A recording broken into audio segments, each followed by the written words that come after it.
Good evening, and welcome to the Raven House of Mysterious Happenings. In tonight's comic book review, we are going to travel back to the town of Fallcrest in that forgotten realm of Dungeons and Dragons, and we shall see what our heroes have been up to. So, here we go.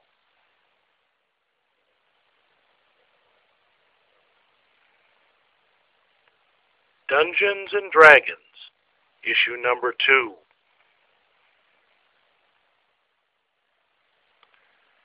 Now, this comic is the second in the Dungeons and Dragons series by IDW Publishing, and it continues the Shadow Plague storyline, which began in issue 1. In this issue, our heroes have discovered the source of the zombie plague that is affecting the town of Fallcrest. It turns out that a doppelganger, a creature that can take on different shapes, has been casting this spell down in the sewers and has been using some kind of odd sphere-like device.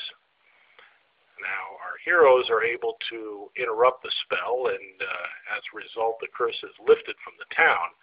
But the doppelganger is able to escape from our heroes. It turns out that this particular shape-shifting doppelganger can cast spells, and he even seems to have some assassin training. So even though they've been able to stop the curse, the villain has escaped, and they feel they have to go after him. The town magistrate still wants to talk to our heroes about the zombie plague, and our heroes are in a bit of trouble because their evidence, the doppelganger who was causing this, has escaped. So they have to go out and find him and bring him back, or at least bring back the evidence that they had nothing to do with this curse. So outside of the town, the Elven Ranger Varus, who is an excellent tracker, is able to pick up the trace of this doppelganger. And they also find a town guard who has been murdered and had his clothing taken. So it's quite clear that the shapeshifter has become a town guard and is headed south. So our heroes head south out of town along a trade road, where they come across a group of people in a caravan who are being set upon by a group of orcs. So our heroes now have a twofold problem. Of course, they want to help the people who are being set upon by these orcs, but also they believe that, the doppelganger is probably hiding among the humans of this caravan. So they not only have to try to defeat the orcs, but they also have to be careful that the doppelganger who they're going after doesn't, attack them secretly. So it really kind of creates a interesting problem as that particular issue comes to a close. The issue itself moves at a fast pace. It's a lot of fun. There's some good action. There's some funny dialogue.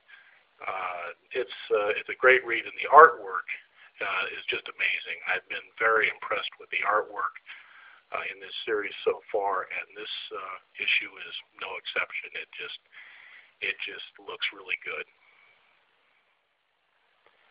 Now on this page, I just wanted to show you, here we have the evil doppelganger casting a color spray spell on our intrepid dwarven paladin there.